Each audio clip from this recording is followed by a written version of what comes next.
T-minus 10, 9, 8, 7, 6, 5. All three engines up and burning.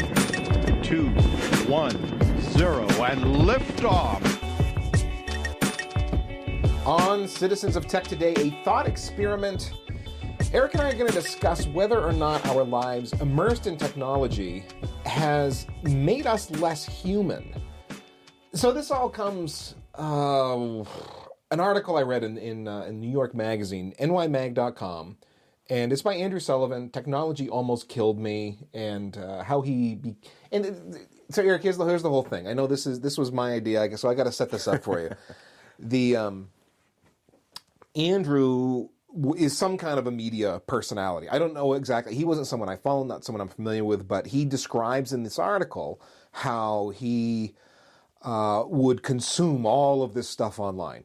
Twitter streams and blog articles and news feeds and whatever else was coming his way that he needed to consume to do his job. So there'd be lots and lots of reading he would do, lots and lots of consumption, and then him reacting to it. Mm-hmm. So because that was his thing. He was in tech media, so he would read and then he'd form opinions and he'd write and blast things into his keyboard and blogging, writing, publishing. So almost what we do with this show, except he's doing it all day, every day. And that's his living, and he's got a staff. And he mentioned on his article that he was publishing as much as every half hour during the day. Wow. Or at least his site was. I don't think that was all him, but sure. he was publishing but frequently. Even so, 30-minute post gap on a site that's incredibly regular.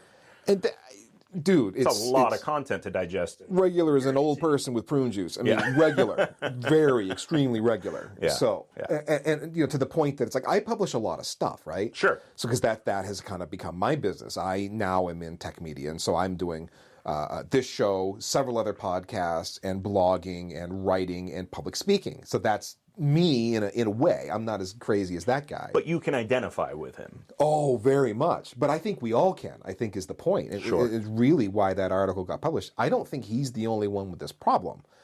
I think humanity has kind of got this problem now, at least in the first world. So walk with me. Let's go back in time a little bit. Do you remember your first interaction with the web or some version of the web? I'm just curious. Tell me what that was and how you remember it. BBSs would have been my first opportunity to connect with random strangers and exchange ideas and messages on, essentially what was literally a bulletin board system. So a BBS like dial-up, you're not dialing into the internet, you were dialing into somebody with a bank of modems. Yep. And then interfacing with their BBS. It was text. There was a menu system. You'd pick, what area you wanted to go to. There were forums. You might have been able to download pictures. And Yeah, there were file download areas. There was, the messaging, what we would think of as like a message board, PHPBB or what have you. So not truly the full-blown internet. Some of them had internet gateways, as I recall. Yes, there was one, and that was probably the first time I ever got online, on the web. At my house was through a BBS that had a proxying service. So you could actually load web pages through the BBS into their front end. And then the other way was initially America Online. That was my first, full, quote-unquote, web experience. It's funny you said America Online because I remembered excitement at seeing new banks of dial-up modems in your area so you wouldn't have to dial... Either the bank you were dealing with was busy a lot or, maybe you were having to dial long distance. It was costing you to be online. And so if a new bank of modems came online, it was in your ear. It was like, oh, so exciting. There's one in my area. Yay. Yeah. So the first one for me was Delphi, Delphi forums. I had a 14.4 modem. I had some kind of I think it was a 286, I think, at that point, old running DOS. Yep. I had a program called Rainbow Reader, so you could do stuff offline. Rainbow Reader would dial into Delphi for you, download all the forum messages that you were in, upload your responses to any threads, and then you could read offline. So you wouldn't have to be online as long. That was a thing. Compose your responses. And connect. Upload, download. Exactly, yeah. And they also had, I remember when they announced an internet gateway service so you could do email and FTP and stuff, and that was like, wow, this whole internet thing's going to catch on. We're talking 93, 94 Yep. time frame back there. And I was aware of BBSs too. Well, there was never anything I was that active with. I certainly was aware of BBSs. It just, Delphi, for whatever reason, was the thing that I hooked into. And I was actually living in California at the time. Well, so I'm just curious, what did you like about that experience? What was the thing that hooked you with the BBSs? I think it was largely the fact that it was almost, I mean, okay, so BBSs and the early web were both sort of the same in the regard to the fact that it was sort of the Wild West. There was no real structure to how anything happened except for the rules of the playground that you were on. All right, so you'd sign into the BBS and there'd be a welcome to such and such BBS. Here are the rules. And, you know, you agree by creating an account to, you know, adhere to the rules of this BBS. But other than that, right, it was sort of the Wild West. It was like, oh, yeah, there's information out here. And I think there tended to be an undercurrent of freedom and freedom of speech and say whatever you want, be whoever you want, that's fine. Yep. Yeah. I mean, you connect to a BBS and go to the file section and you're finding the anarchist cookbook and things like that. The early web was sort of similar in many ways. You know, there was a lot of information that wasn't available anywhere else. Of course, finding it wasn't as easy back then because there was no Google. All the search engines were, you know, just figuring out how to catalog the information. I was listening to Leo Laporte's triangulation podcast, and I've forgotten the name of the gentleman, which is a little embarrassing, but he had on the guy that invented Gopher, which was a data mining and sharing service. There was some search function there, as I recall, and so on. There was Veronica was tied in, and anyway, they were reminiscing about these very early days, and it was all plain text and clicking around, and you know, and so on. And as you put it, you know, that Wild West aspect, the novelty of, wow, there's a lot of cool stuff out there, which I remember too. And as a kid, I used to listen to shortwave radio, and it was sort of a similar thing. It was only one way. You could only receive unless you were a ham operator, which I wasn't, but I had a receiver, and I could hear signals from around the world. And I was never-endingly fascinated by listening to broadcasts from communist countries because I was attuned enough to know what was going on, and there was propaganda coming out of those countries, and so I would listen to Radio Kiev and radio, oh gosh, some countries, some that don't even exist anymore that were part of the Soviet bloc, and knowing that they are definitely propaganda aimed at North America, because those signals were beamed in a particular direction. Well, and they were in English, right? And they were in English. And so, yeah, you're hearing stuff from the Soviet bloc about what's going on. Anyway, that's a side trail. Compare that experience, those first web experiences, it sounds like you and I are talking 20-ish years ago, to what the web is now. I guess... The immediate contrast that jumps out at me is it wasn't as commercial back then, is the first thing, right? That's probably the number one thing. The number two thing, I guess, is there was a whole lot less fire hose of information going on. Where you actually had to go find the information you wanted. It wasn't constantly being, you know, rammed down your throat, whether that's to your email or your Twitter or your Facebook or all your social media accounts. There's always content coming at you. There's so much you can't even digest it all. You had to purposely, it was more like going to the library than going to, you know, I don't know, somewhere, an all-you-can-eat buffet, I guess. Like a Brazilian steakhouse, right? It was more like going and picking things out of a garden than going to a Brazilian steakhouse where they come and they cut the meat off the thing right at your plate and they keep coming by and cutting more meat off. Yes. I guess that's the other big thing, right? You had to purposely seek out content. Content wasn't... And you would bookmark it. Yes. Because it mattered. Right. I found this cool website and I'm going to tell you about it and give you the link or whatever. Instead, oh my gosh, I'm going to share my bookmarks file with you. Right. Who does that? Yeah. Like carry it on a floppy disk. Right. But now all the content comes to you and you've got to sort through and be like, I don't care about that. I don't care about that. I don't care about that. I don't care about that. Okay, that's kind of cool. You know, I don't care about that. There's so much I don't care about. You couldn't possibly digest it all if you wanted to. Correct. And I know, I want to go back to one thing, commercialization. So to me, that's the single biggest thing that's changed the web experience. Definitely. So early days of the web, you'd find specific pieces of information. It was hosted by a university, by a company, by someone who was paying for it in some way. A lot of times they maybe hosted their own web servers. Yep. And there wasn't nearly as much of this. You can do what you want for free, quote unquote, for free, because it's paid for by some sort of advertising or marketing. Because you're the product. That was different. It was genuinely, I'm going to share information, and that's how that's going to work. Yep. And now you can have conversations with anyone. It doesn't have to be a techie. It can just be anyone who's a user of the web, and they will complain about pop-up ads. Pop-up ads, pop-over ads, Pop-under sliding ads. pop-under ads. You don't see those as much, but boy, they're there. You still see the full-screen pop-unders now and again, which are just evil. Interestingly, Google's trying to penalize websites that use pop-over ads. I hate pop-over ads. Yeah, they're going to lower the search rankings for sites that use pop-over ads that obscure the whole page. It's gotten to the point now where all of those... I get why Google's doing that, because they're so egregious and it ruins the content consumption experience. The thing that we want from the web is the same as it ever has been. You want to easily find information that is important to you, and you want to share that information with other people, possibly. The roadblocks have changed, though. So it used to be difficult to find the information, right? But it wasn't because other things were getting in the way. It was just more difficult to find the information you wanted.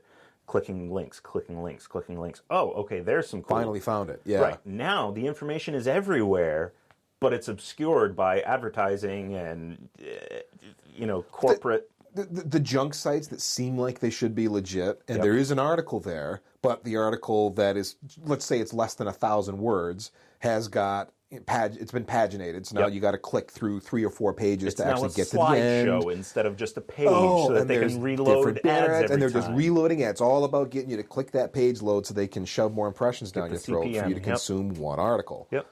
So it's...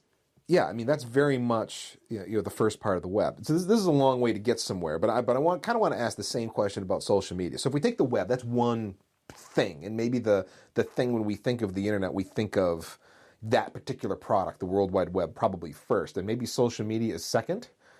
Yeah, I guess I would agree with that. Okay, so if what was your first social media platform? I'm going to say it was probably Facebook. Yeah.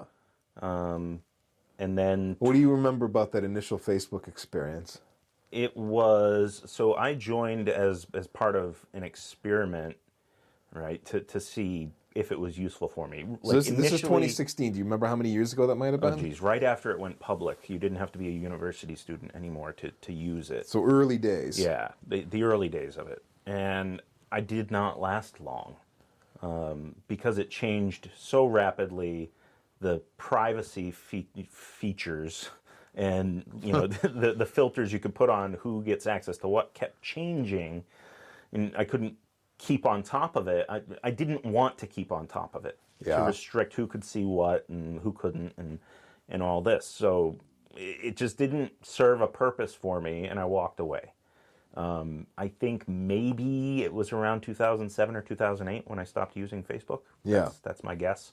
And I started using primarily Twitter and Google services at that point. And now I kind of use Google Plus a little bit. And I do not. I do Twitter. No one uses Google Plus. Come on. I say that, and actually, before we started recording, I still publish my blog post to Google Plus. I published something earlier today, and someone actually responded on it, and it's like, oh, wow. What? No way! It was really funny. Yeah. My first must have been Facebook as well. Yeah. And why I killed it was because someone from high school had started scanning and tagging people from our old high school yearbook. And I was like, nope, we're done now. All done. Bye-bye. Yep. And I closed up shop. High school is the last thing I want to remember at all for really any reason. So it was the worst of times. it was also the worst of times.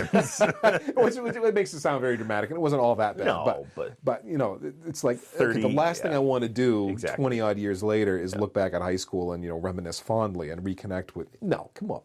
I'm not even that person anymore. If you people wanted to reconnect with me or connect with me, you would have kept up with me before Facebook showed up. Yeah. Facebook just gave you an excuse to tag things. Anyway, so moving ahead, you said you use Twitter now, you use Google Plus a little. I use Twitter. I know the kids out there are using Snapchat and Kik and 15 other things that I can't keep up with because, well, that in and of itself I think is an issue. You know, there's so many social platforms out there to be on. I'm on LinkedIn. You know, I use LinkedIn a bit. But Twitter particularly, I'll just zoom in on that. It's where I have the most followers. And it's where I follow the most people. And so the biggest confluence of my social media experience is had through Twitter. Now, I'm not going to pick on Twitter particularly. I think Twitter is kind of the archetype. It's like a lot of other social media platforms. They have their different ways of sharing things and their different focuses of what they share and little things you can swipe or stickers you can put or whatever. But roughly, they're all kind of the same for purposes of this conversation anyway. Yeah. And so I have found Twitter to be addictive in some ways. And it's the reaction, thing. You know, if you tweet and you thought it was a particularly clever tweet, spent a lot of time composing that tweet, and you put that thought out there, you want to see what your followers think. And I know Facebook people have talked about this. How many likes do you get? How many thumbs up do you get? Man, I remember it used to be a thing to throw sheep at people. Yep. At Facebook, and you wanted someone to throw sheep back at you or whatever. It was like a thing, on the online games. And we're laughing because it's like ridiculous. Why? But it underscores the point of you want these reactions from people. The validation. You want, almost, validation, right? It's the same thing with blogging. Okay, if I blog, you and I are both bloggers. We've done some amount of blogging in our lives. What as a blogger or any kind of a writer, what's the thing you want the most? People to read what you wrote and have some interaction with you.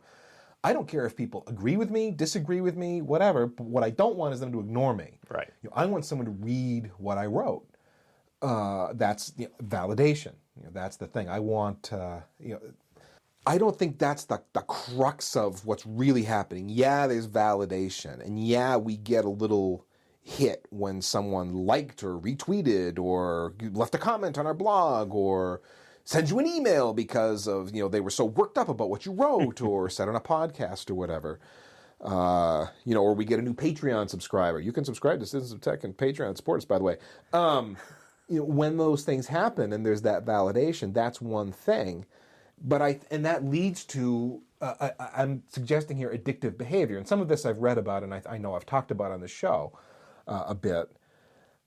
But I don't think there's reality tied to that, I think is what I'm getting to. I think it's a bit dehumanizing. Because what's human to me? You and I are sitting in the same room right now. We're mic'd and we're recording this, but we are looking right at each other in each other's eyes deeply. But we're looking right at each other, having this conversation, breathing the same air. Yep. And we've known each other for many years now. We have a different sort of relationship than the average online relationship that you can have where you've never met that person. Does that seem true? I would agree with that because what this is a conversation that we would have had years ago without microphones. We just happen to be having it today with microphones. Yeah. So it's more than just, hey, what's something cool we could talk about? But okay. So this is something I'm trying to get my head wrapped around here. What is different about the conversation that you and I have and the relationship that we have developed over years that is different from the online people we know, people we've gamed with, people we've tweeted at back and forth, maybe even exchanged emails with, but have never actually met? What's different about it? I think that by being, I'll tell a little story here. I met a guy on an online game. We just sort of, our courses collided we almost had a conflict in game, but we both decided to be, decent human beings to each other, and we worked together in the game. And it turned out we got to, chatting back and forth. This was before voice chat was really a thing in games, just typing back and forth, and we found out, oh, you live in Boston. I live in New Hampshire. Cool.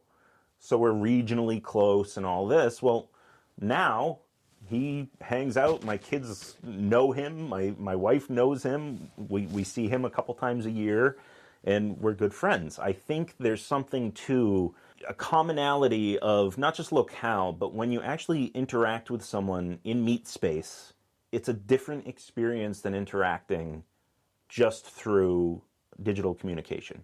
Even over the phone, I think. There are people that I've spoken to for years over the phone, or maybe, voice chat or whatever for work and all this, and you develop a rapport with people, but it's not the same as sitting down and, sharing a meal with someone and developing a close tie, where I'm not going to say you can't be interested and concerned in what's going on in people's lives that you've never met, but you're certainly more interested in the lives and circumstances of people that you see on at least a semi-regular basis. So I think it's almost it's almost like what we were talking about before we actually started pressing record on this, is it's almost that tribal thing, right? These people are part of your core, you have mutual interest in taking care of each other almost, and looking out for each other, as opposed to someone you just sling clever tweets back and forth with. There are many of you out there that I sling back and forth clever tweets with, and you're perfectly good people, but I don't have any particular emotional attachment to you because I've never had an opportunity to speak face to face with you. Emotional attachment, interesting choice of word. Emotional attachment and face to face, interesting. Okay. So here's the thing. I go to a lot of, as a function of my job, conferences, tech conferences. Vendors put on conferences, and I go and listen to them say words. But a common feature of a lot of these conferences is a social space. In other words, somewhere in meet space that at the conference you can go and hang and see other humans. Yeah. Cisco Live, for example, one of the biggest networking, probably the biggest networking show of the year. Actually, not probably, it is still the biggest networking show of the year. In the world, probably. It is going to be the U.S. show. And you go there, and they have the, what they call the social media hub, I think they call it. And you go there, and you just hang out. And all it is it's tables. They've got tables and power, and they got places where you can basically just sit and chat. And there's a big sign so you know where the area is. And if you want to talk to your fellow Twitter mates, the people that you know from Twitter, and that's about all you'll ever see of them, that's where you would go. That's a place you would go. And you can meet folks. And so I've gone and I've met folks. I've had people tweet at me who had never met me before, maybe heard me on a podcast or something. Hey, can we connect? I want to say hi and shake your hand. Yeah, great. Let's go to the social media hub. Yep. Well, what's so important about that? I think it goes right back to what you were saying. There's something about that in person, seeing someone face to face, breathing the same air, being able to look at someone in the eye that makes a connection, that human real connection, that it's biological. There's something deep in us as people. Yeah. I mean, I'll go so far as to mention that we had discussed recording tonight remotely. Me Yes. at my house, you at your house. And then when it worked out that we could record in person, I was like, oh, good. Because this always goes better in person. Not only does it sound better, because we're in the same mic levels and all that, and, no compression codecs in the way and all that. But when we're talking, like you said, we're looking at each other, we're getting visual cues from each other. I can see your expression when you say something, so I can judge what you're thinking, even though, what your next thought might be, where you might be going with the train of thought. That I think sitting with headphones on with a microphone and staring at my computer screen, I don't get that. And I think that ties into what we're talking about here as well. We want to meet these people in a meet space environment, like you said, in the social media hub. Okay, so let me go back to the social media, as a platform question. We both messed with Facebook. We both are Twitter users now and users of whatever else. back or in the early days when you were on the web or using social media, were you always you? Were you always Eric or Zutphen or something where people could identify you as you, or were you ever anonymous? I don't think I was ever specifically anonymous because I know there are multiple personality types out there when it comes to online presence. I have historically always identified as either, E. Zutphen or Zutphen or, some...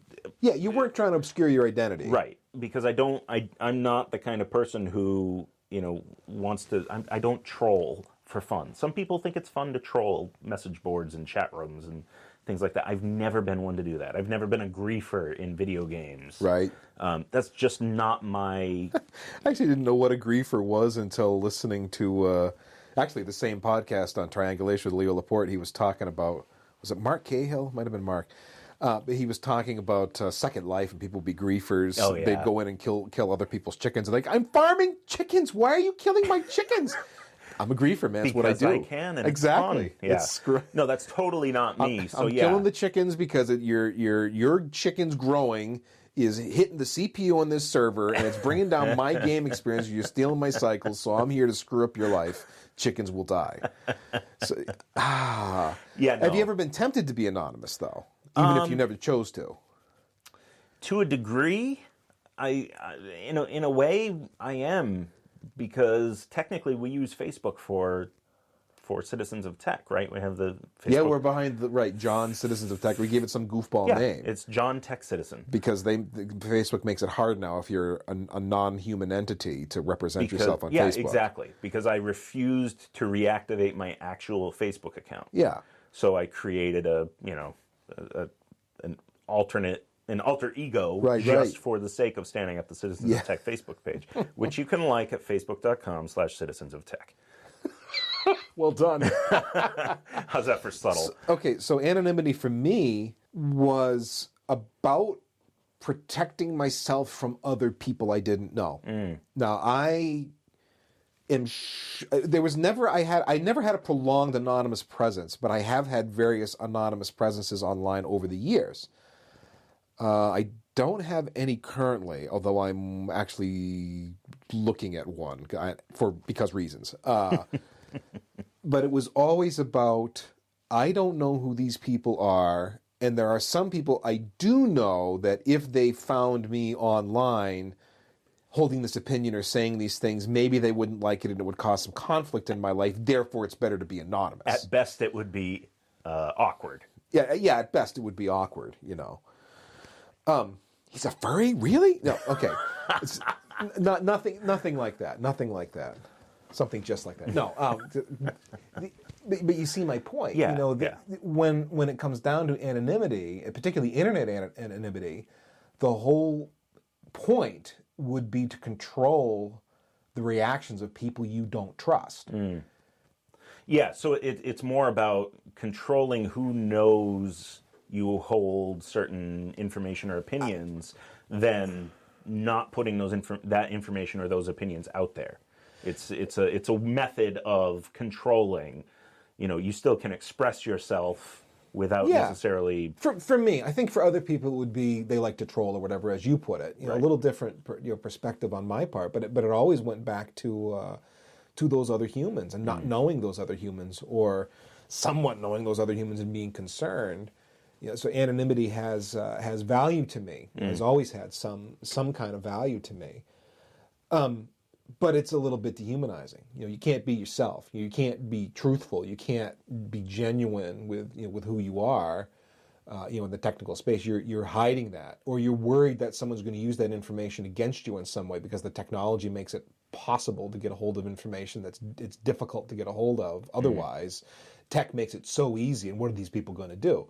Which is what the hacker world is really all about. Yep. Using information against you in some way, because technology's gone by so many of us that we don't even understand how a lot of our information is out there.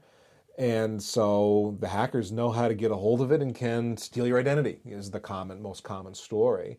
And of course, there's some movies that are, thriller or horror stories that are based on what they gathered about you online and how that information was used against you. Yep. And that turns into, whatever the storyline is that makes it a horror movie. Facebook, I quit. I didn't want to be, tied into a lot of past things. Mm-hmm. And it's funny to me that some people, that is their whole internet experience, or for their primary internet experience, certainly is Facebook. I'm a member of a CrossFit gym.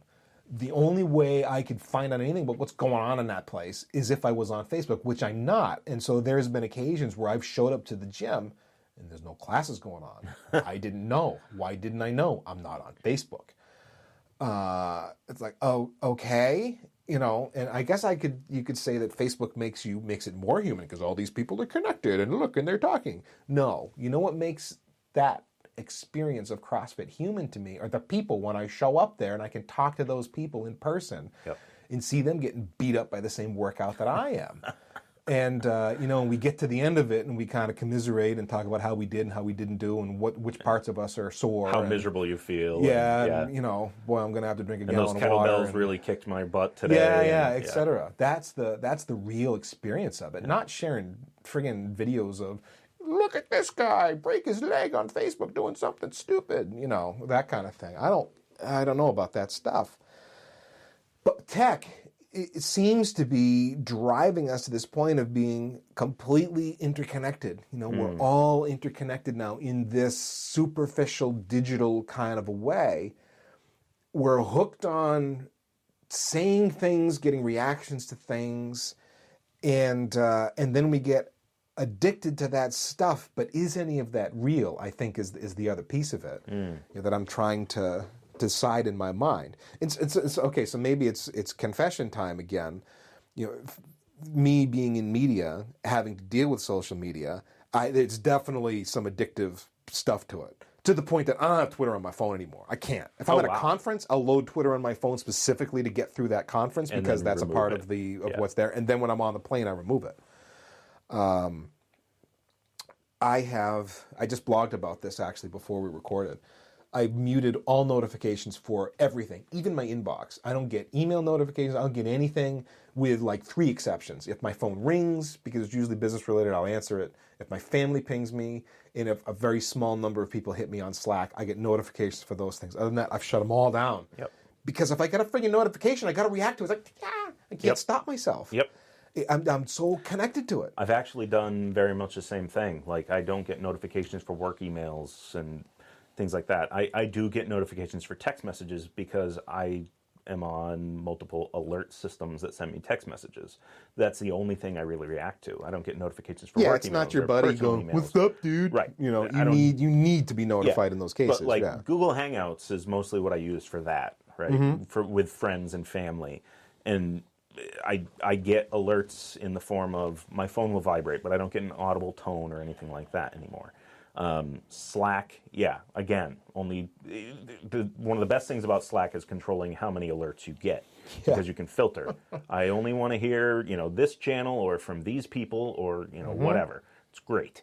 But I've largely pared down because I don't want to be compulsively looking at my phone every 43 seconds. Which I used to do that. Right. I don't now, and I still find myself for no reason taking my phone out of my pocket to look at it. Like, why am I looking at my phone? There's nothing here. I was doing something else. Yeah. I was talking to someone. I was watching a TV program. I was making breakfast. It's no lie. How did my phone get in my left hand? Because the eggs were cooking and they're not done yet. I had, 10 seconds of idleness, and all of a sudden it's like, I can look at my phone. That happens, and it drives me crazy. Yep. It's not. So it's you're not intentionally weaning yourself off of it. I am searching for more real life experiences. I think is the best way that I can put it. I want the people in my life I want to be very connected to. I want it to be real. And I want the things I am doing to be real and have, meaning. Some sort of tangible benefit. Something. The web is so ephemeral. Social media is so ephemeral. It just, it comes and it goes and it's gone. The blog that I wrote an hour ago Some people will notice on Monday that are subscribed to my feed, and they won't have checked their feeds this weekend, and it'll pop up on Monday. You know, it's Sunday night that we're recording this. It'll pop up in the morning. They'll read it, and you know, a few people will tweet at me. A few people have already tweeted at me about this post or commented in some way, and you know, that's fine. And then Tuesday will come, and there might be a few more, and then Wednesday will come, and that'll be it. You know, and if I were to watch the stats on this post, it's gonna fade and fade and fade and be gone. Yep. It's ephemeral. It will disappear. It will fade from everyone's mind, and the fact that I wrote it will mean nothing to almost anybody. Maybe a few people read it and go, holy crap, you know, I'm inspired by that, and maybe it'll make them think about how they're handling social media or something. And I guess that's sort of the best case scenario. And that's fine. But right. yeah, that's the best case scenario. That someone, based on something I wrote, was so impacted that they took some action. Okay, you know, that's great. If any writer would be happy with that sort of a response. Yep. But in the grand scheme of things, it's gone. Just like my Twitter timeline is going to disappear, and all that stuff is gone. And I'm trying to replace those things. You know, I don't think there's necessarily a big home in my brain for the twit piss of 2016. You remember we got into that argument about the thus and so? Oh, wow. Boy, the tweets were flying. Those were the days, yeah. Yeah, to me, there's things happening in real life that seem to be more emotionally engaging, seem to be more real, seem to make me want to repeat that experience. Lately, the thing that's caught my mind the most over the last several years has been hiking. People that follow me know that I like to go up in the mountains and hike and walk around and do all that stuff.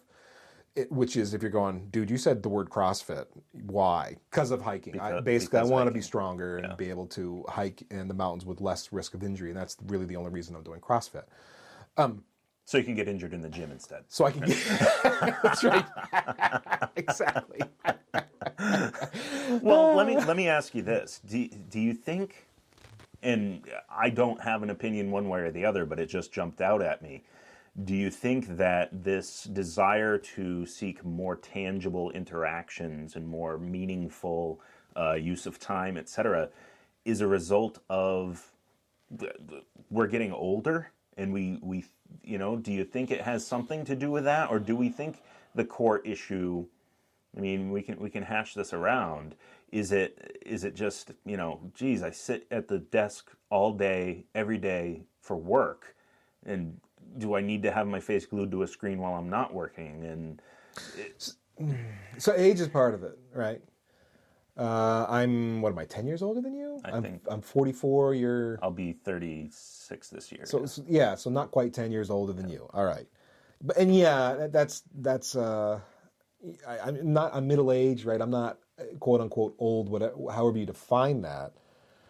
But I certainly have had reason to reflect on my human relationships, and which are real and lasting and so on. I'm by nature an introvert. I don't bond easily with other people. It's just not who I am. Right.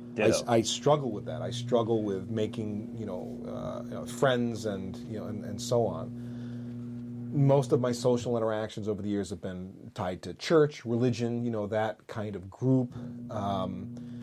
That's been awkward at times, because in that context, depending on the sort of who the membership is and what sorts of values are emphasized, and how well you identify with that, it can be awkward and difficult to bond very well with people. If you're supposed to be in a setting. certain mold and you're not and if you're not quite that, Yeah. I've struggled with that my whole life, never being exactly in whatever church I happened to be in, where it was a 100% perfect fit. So it was and then when you start getting into absolutes and dogma, that can be it can be a tough fit. It can make for some awkward conversations. Only a Sith deals in absolutes. That's right.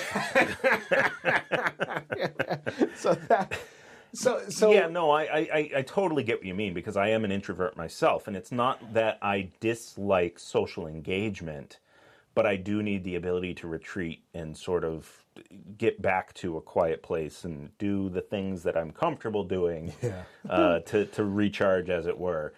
And I find that the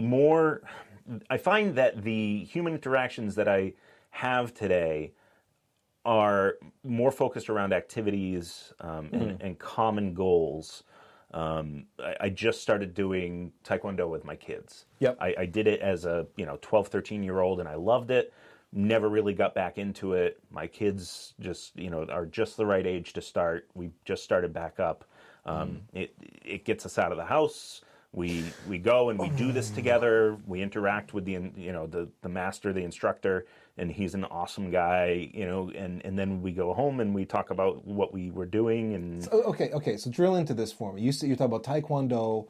I'm only a teeny bit familiar with martial arts just from a few people in my life I've run into over the years who were really into it. I've never gotten into it. But you're in a classroom setting, right? Or is it private lessons? Currently, it's a community. Yeah, it's at a rec center, and so it's sort of you pay a very small fee and a big group comes out. Mm-hmm. And actually, it's an interesting setup. You bring your kids, and they want the adults to begin to do this with them and form that interaction between the parent or guardian and the child. And then that sort of gets an interpersonal connection going, even with your kids who you already interact with. But it's a different kind of interaction. You used the word tribe or tribal earlier, right? Yeah. So are you basically in the Taekwondo tribe, or do you have that kind of a sense? I think we're getting there, because we probably will. I don't know for sure, but we probably will start doing actual private sessions with the instructor, my kids, myself, and then who knows where it goes from there if we do competitions and things like that. But that's sort of becoming part of my identity again. There was an old radio skit years ago about Taekwondo Leap on the Dr. Demento show that I would listen to on occasion while falling asleep on the weekends. He'd come up. So some kid would try to take on the master, and the master would "Oh, you booted me in the head!" Because the master would always win. Taekwondo Leap. Anyway, sorry, just reminded me of that. Oh, man. Oh, okay. So CrossFit, to a fault, has this whole tribal thing. People criticize CrossFit. It's like, if you're in CrossFit, you can't shut up about CrossFit. CrossFitter. Yeah. What's the thing? If you have CrossFit, it was a Venn diagram. Yeah, if you go to Burning Man, if you're a vegan, and if you go to CrossFit, all three of those circles overlap in the middle. Can't shut your mouth. Yes, that was it. Did you tweet that? I forget. I tweeted that. It wasn't originally me, wherever I found it. But yeah, I was like, oh, that's funny. To the point of I don't even like to talk about CrossFit for fear I'll be immediately branded as one of those people that can't shut up about it. Oh, he's one of them. Yeah. Oh, so I mention it in passing if it comes up naturally. I don't bring up the fact that I do that for that reason. But the point being, is it tribal? You betcha. Oh, sure. You immediately have a bond with other people. Well, I mean, if you think about the military, right? You have boot camp. What does boot camp do?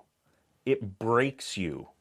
Right? And then it rebuilds you as a cohesive unit. If you think about what CrossFit does to you, it pretty much breaks you, right? And then you commiserate with people and become part of a tribe of people that have gone through the same crucible, of pain. Yeah. And honestly, Taekwondo is very much the same way, because the physical training that's involved is sometimes excruciating when you're exercising muscles that you haven't historically used to build up leg strength and hip strength and all this, and it's painful. And so there's that tribal sort of interaction. I think we need that. I think online you can find tribes in a way.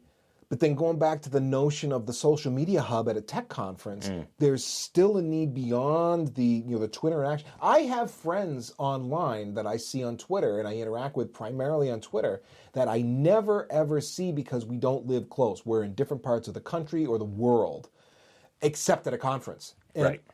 Dude, I'm going to be, if I'm flying to the West Coast, there's friends of mine that live there. I'll say, hey, I'm flying, I'm going to be in San Jose, Friday night. You got time for dinner? Like, let's get together. That'd be great. Drive 2.5 hours to, 3 hours to meet. I've had people drive up from the valley all the way up to San Fran because I was up there. That's an hour plus commitment for them to do it. And they'll do it just because it's the opportunity for us to meet space, like see and talk. Enough, that's going to happen. That is, as a human being, somehow that's so important. I think it validates, again, there's that word, but I think it validates that friendship.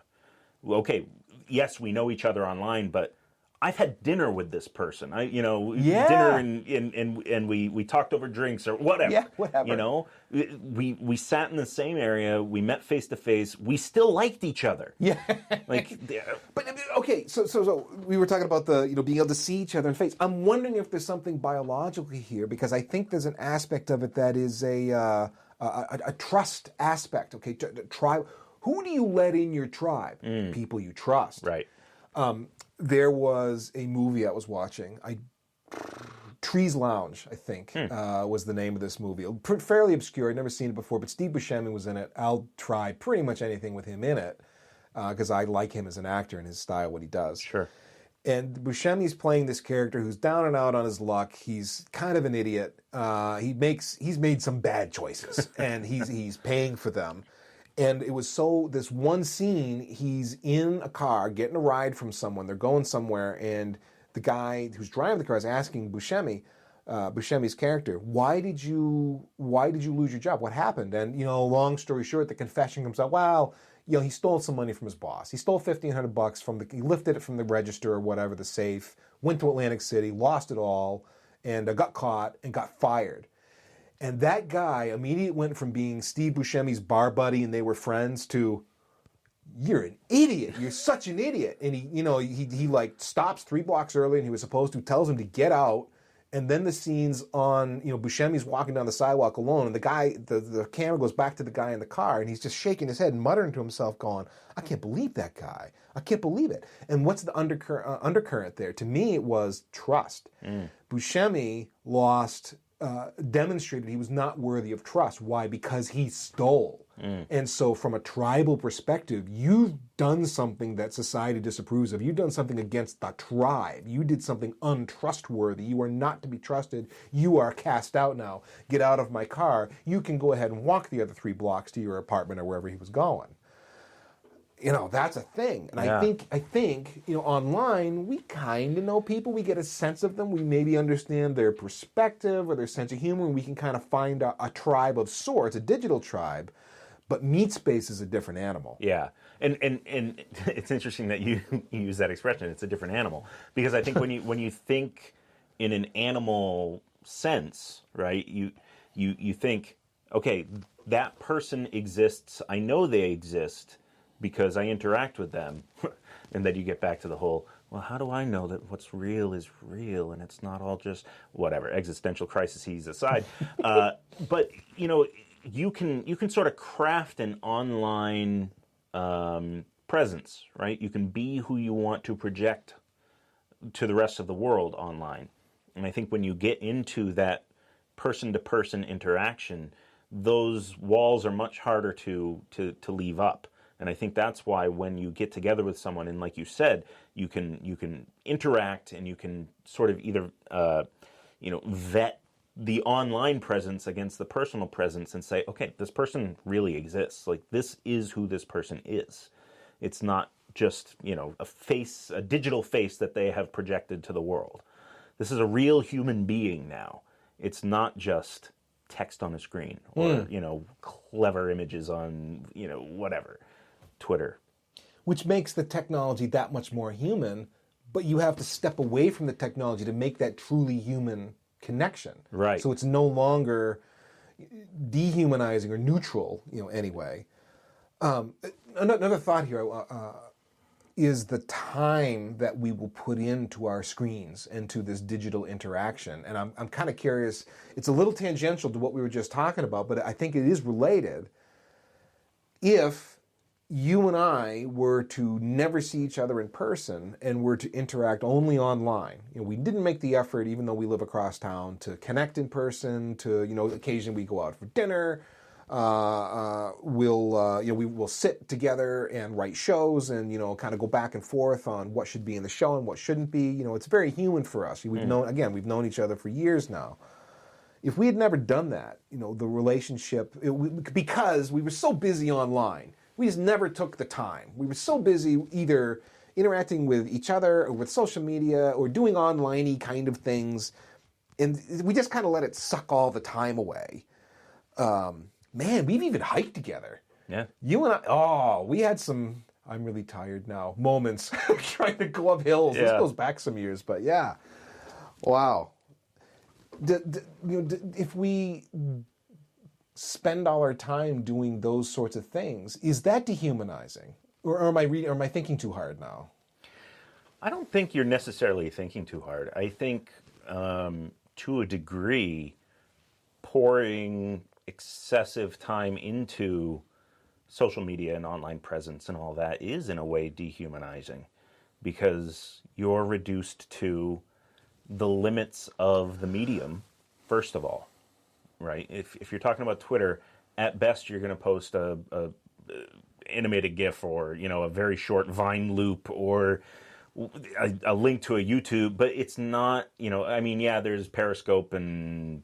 Or you're limited by your own ability to express yourself Yeah, as well. yeah. And You it's are limited not... by the medium, right, because Twitter is, like you say, very terse by definition. It's limiting. Which is one of the appeals to it, but let's say, you spend all your time writing the blog, writing, like you said, writing podcast scripts and Twitter and Facebook and all this. There is definitely something to real world experiences in, the great video game called life. Like you said, you like to hike. Well, you're not going to get better graphics. It's like 4K. It's better than 4K. Wow. It's all the K. It's special K.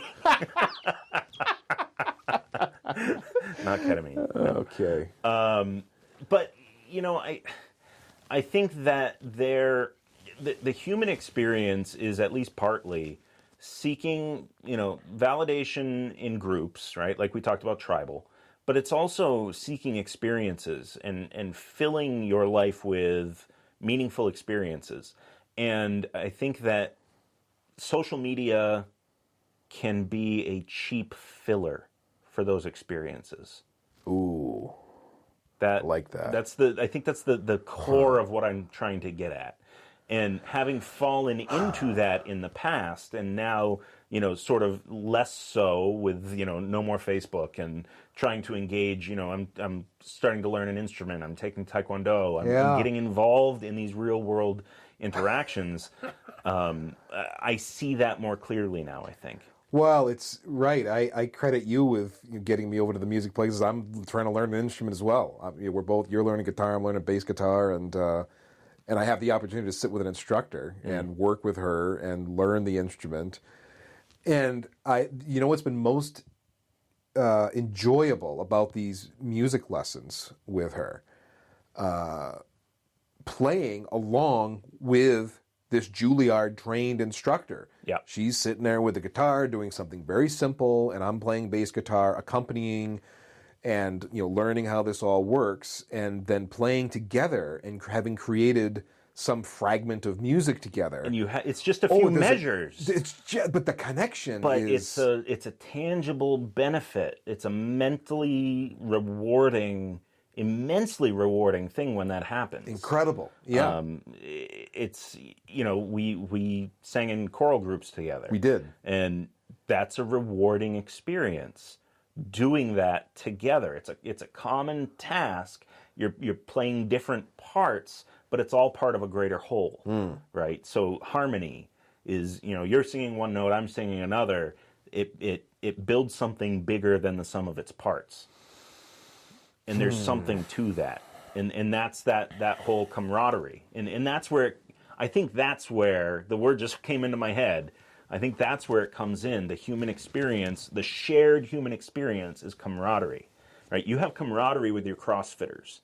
I have camaraderie with the people that are, in agony next to me as we're doing the 300th kick of the night, or, and when you're singing, it's camaraderie because you're working together. You're making sounds that you couldn't make alone because the notes stack, and the harmonic differences and all this. When you're hiking, you're sharing that experience with someone. So case in point about the hiking, I was at a tailgate party at the end of a hike on Saturday night. Yes, this is yesterday, and the whole point was to celebrate someone who had completed finally the list of 4,000 footers in New Hampshire. These are If you're from Colorado, you think 4,000 foot is no big deal.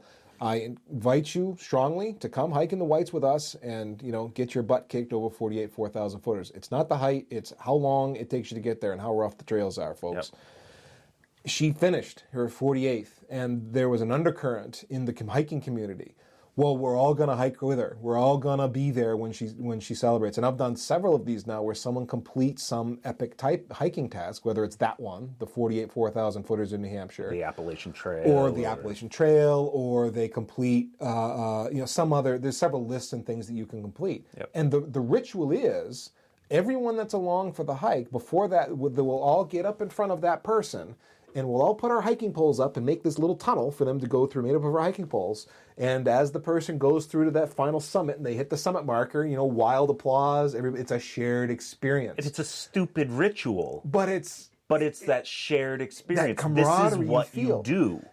Everyone who's done that hiking and knows the difficulty of getting up and down those mountains and how it beats up your body and the challenge of getting all 48 of them done, et cetera, et cetera. And the elation of achieving. You share that Yep. that moment that if you use online as a substitute for those sorts of experiences, I think there's the dehumanizing effect. I think that just kind of cleared up in my head something, that's where it's a problem. Or can be a problem. Can be.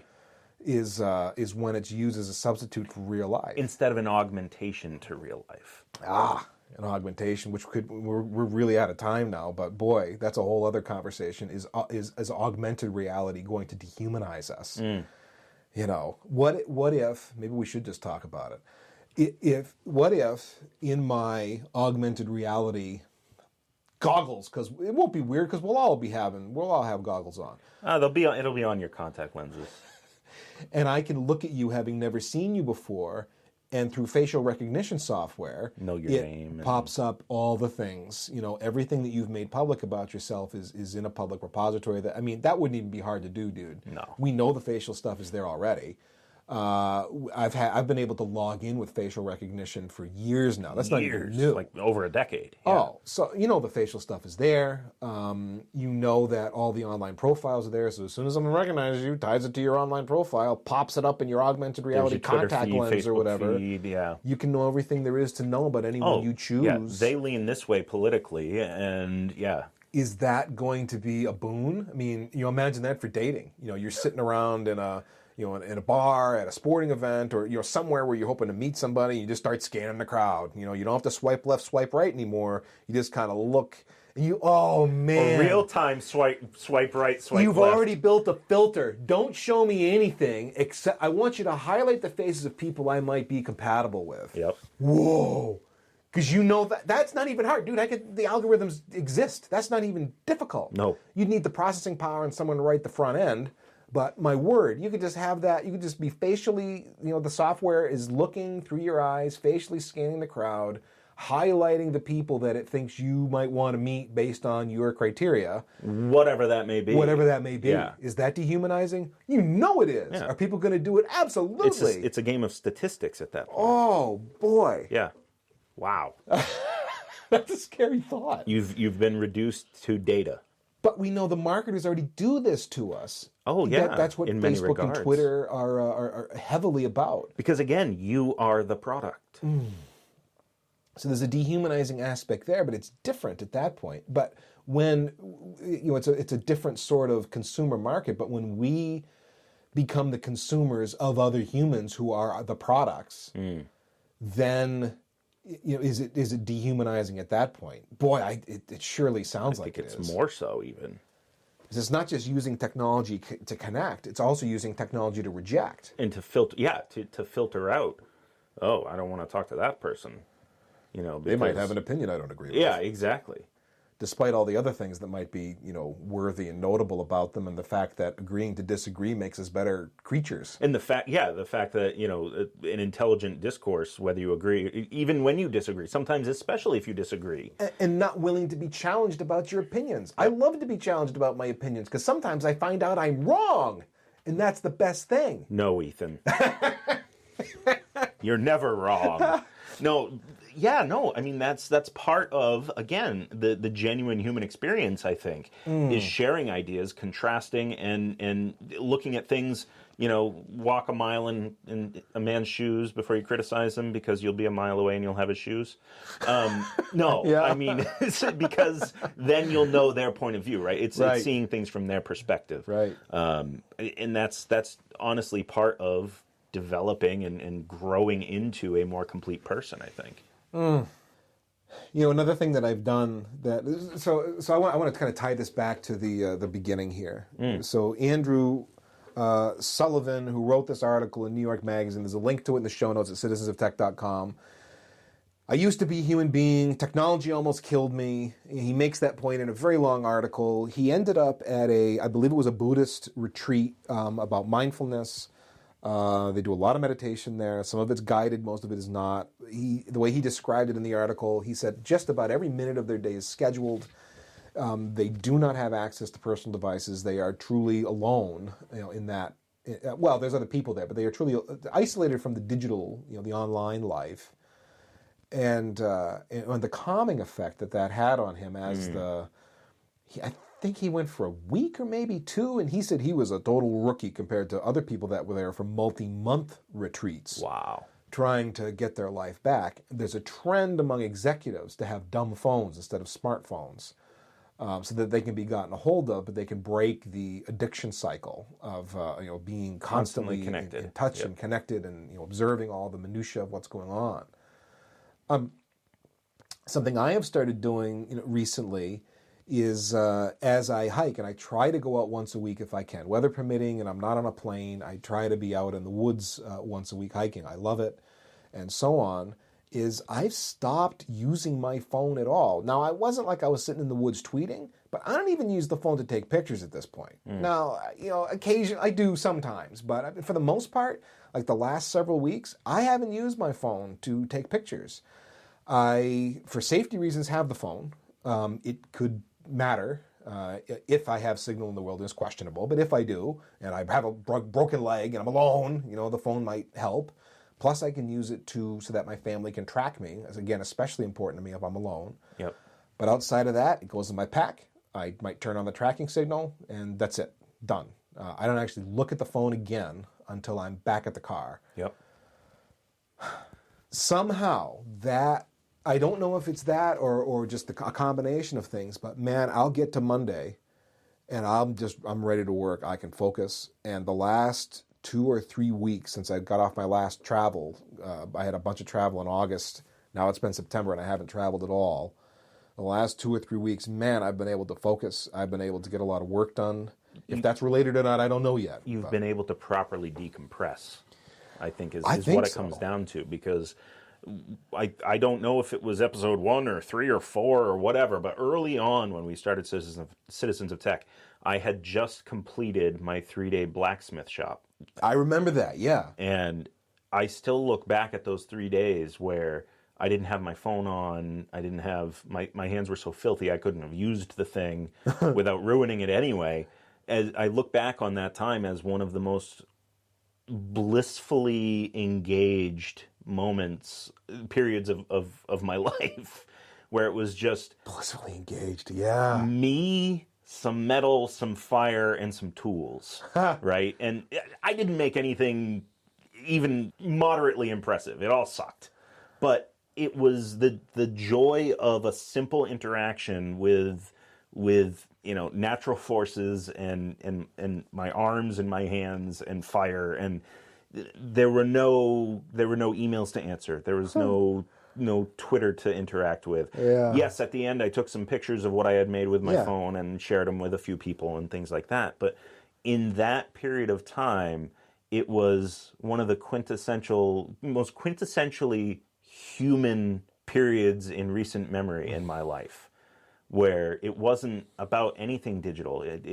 There was conversation with the people that were in the shop with me, with the instructor. And, it's the focus on the one thing. It's the common doing task. 6 things. You weren't, Yeah, not multitasking. Oh, I'm answering emails. Oh, I'm configuring this server. Oh, the firewall needs to be reconfigured. Jane's printer won't work. The things that I do all day going 40 different directions, running a business's IT infrastructure, right? Because I wear all the hats. It wasn't that. It was, this is what I'm doing for the next 3 days. What am I going to do today? Oh, yeah, that's right. I'm going to blacksmith. Wake up the next day. What am I going to do today? Oh, yeah, I'm going to blacksmith. So it's funny. I'm going through physical therapy for my shoulder. Not that I injured myself at CrossFit, but CrossFit demonstrated a problem that I've had for most of my life with my left shoulder. I've been in PT. Long story short, I had to fill out some forms, and it said, "What do you do?" And I was like, "Well, crap. I'm in media." And I put down writer is the first word that popped into my head. That's what I love to do. Yep. You were talking about blacksmithing and having the one thing and and so on during that 3-day workshop. I love to write. I love to sit and write and think about things to write and research the things I want to write about. Get inside your own head and just share the things that are in my head in a way that when I get done with it, I read it and it sounds good and it makes sense and I think I made a point and with any luck, someone's going to stumble across it and be benefited in some way. I love to write, And I've always wanted to write fiction. Never gotten around to it other than the occasional short story here and there.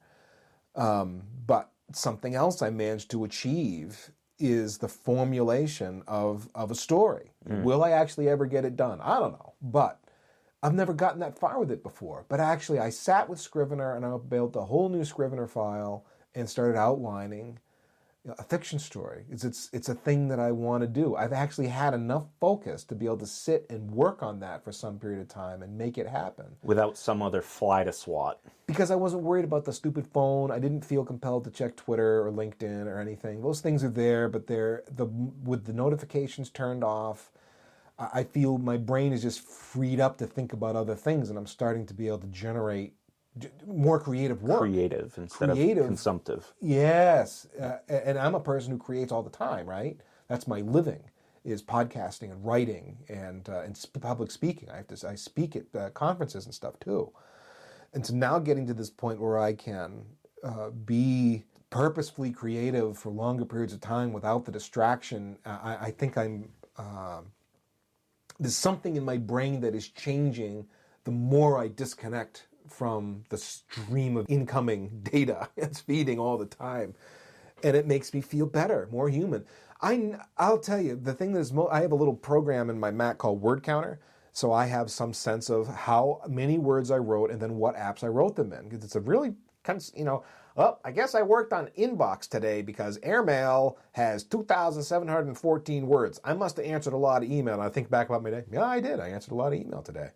The browser. Oh, I must have been working in Google Docs. Scrivener. Oh, I must have been actually writing something I like. I had the fortunate status of being able to work in Scrivener today.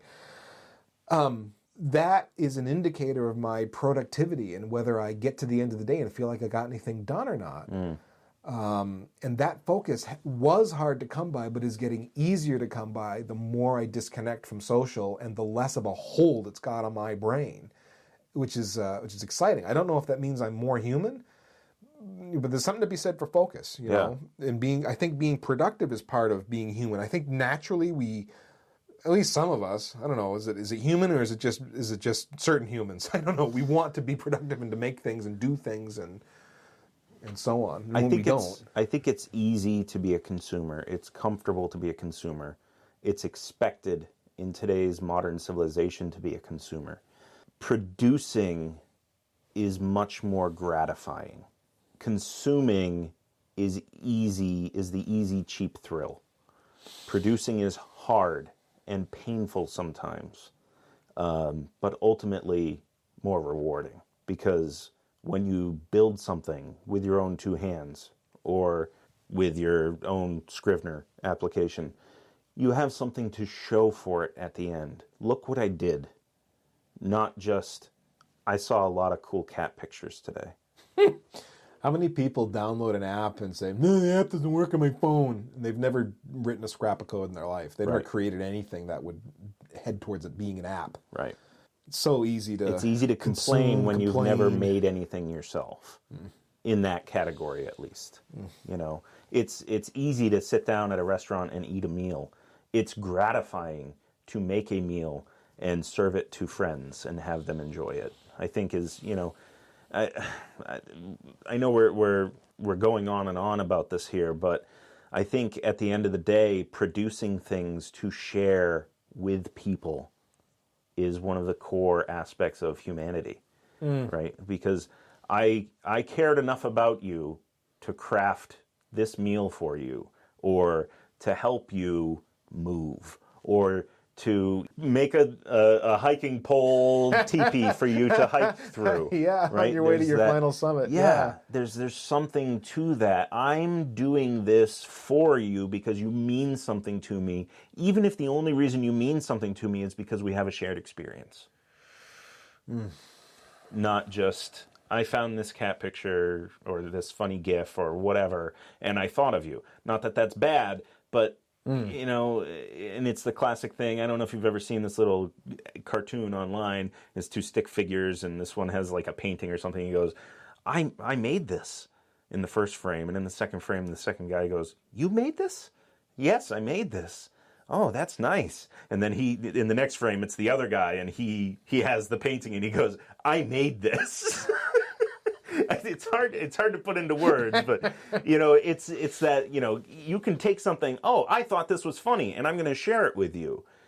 That's great. You thought of me. But at the same time, it's a different level than I thought of you and I made this for you. You know, it's a different level of interaction. Every mother will appreciate whatever it is their toddler makes for them. Mommy, I made this for you. It's hideous. Thank you, dear. I love you very much, because it's that It they truly understand. is the thought that counts. Yes. Yeah. Yes.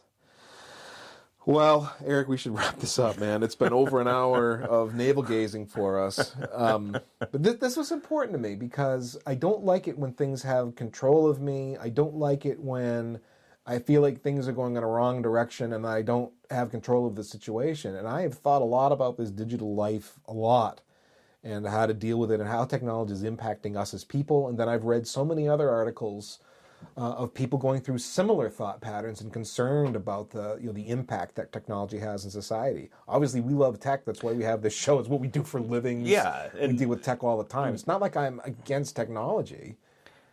No, it's more about controlling how much control technology has over you. And wanting to make sure the human connections are really there. And what does that really mean in a technology context? And I don't know. We hammered out a lot of things here in an hour and 10 minutes plus of chatting. That makes me feel better. I think I've gotten a handle on some things that make sense. Just reflecting on this has been helpful. Well, all of you that are listening to us, maybe we hit you where you're at. If you want to leave some comments for us, you can find us on Reddit. We have a Citizens of Tech sub. Just head on over there, Redditors, and leave us some comments about this show. Of course, citizensoftech.com if you'd like to leave a comment on the blog there. You can do that. This is show number, I believe, 46. Yep. And feel free to chat with us there. Or you can email us, citizensoftech@gmail.com. That's still a thing. Eric and I check that. And you can find us on Twitter. We have a Citizens of Tech Twitter account, which is at Citizens of Tech. And then Eric is at Zutphen, Zutfen. And I am EC Banks, at EC Banks there on Twitter. Do we actually check Facebook? I know we have the page. I check it. Yeah, Okay. I do. You can find us there as well on Facebook. And yeah, citizens.com is where you would find all the things about us. You can become a Patreon sponsor. A few of you have done that. We had a new one this week. Thanks very much for that. We have a link there, so if you shop on Amazon and wouldn't mind using us as your Amazon affiliate, we get a few bucks there. And basically all we do with that money, which is very little at this point, we pump it back into letting other folks know about the show with Reddit links and these kind of things that let people know Citizens of Tech exists. We are going to be back next week or the week after. I got some traveling coming up. We'll see how our recording schedule goes. And we are zooming in on people to do interviews with. So we've had a lot of very positive feedback about the interviews we've done in the past, and we're thinking we're going to try to get more of those. So we're looking up scientists, and we're looking up interesting people in the technology business, and seeing if we can line them up and chat with them. So we got one coming up with someone who is in the electric vehicle industry and is an engineer and is the CEO of his own company now, who's agreed to chat with us, and hopefully that one comes through. It's on the calendar, but you never know. Important people have busy schedules, but assuming we get that, we'll be delighted to share that in coming weeks. And we're eyeballing someone who's doing some food research now at a local university and seeing if we can get her on the show, and we'll see what else. Yeah. Eric, any parting thoughts? No, I think that sums it up pretty well. Just thank you, everyone, for listening, and feel free to share. If you enjoy the show, share it with your friends. We make this because we care about you. We enjoy making this show for people that have the same, sort of passion that we have for technology and science and knowledge. So just, thanks for listening, and we hope you'll be around for the next episode.